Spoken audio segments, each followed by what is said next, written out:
Na unajua waziri, wakati tulikuwa tunafukuza Gachagua kasi, kuna kitu ilitembea hapo huko bunge. Wacha niseme ukweli. Kuna kitu ilitembea nini? Na accounting officer alikuwa mtu naitwa Aaron Cheriot, ndio alikuwa accounting officer. Wengine nimeona wanarukaruka hapa, walikamata hizo vitu na hawakujenga boma. Tafadhali, kila saa impeachment haikuji. Kama umepata kitu kwa impeachment ya Gachagua, tafadhali jenga boma mzuri. Ile boma nimeona na pesa ya Gachagua haitoshani. Kuna hisabu imepotea. Mambo ya kuharibu pesa yako na watu yellow huko Nairobi. Unapeana pesa kwa wa yellow huko Nairobi. Lete pesa hapa chini bwana. Tumeelewana? Wale wanajua ile kitu vinaongea wanajua.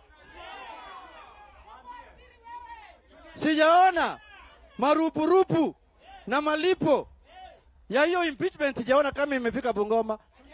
Ile nyumba nimeona juzi hapa, hiyo ni nyumba, hiyo mabati haifai kwa mabati kama hiyo.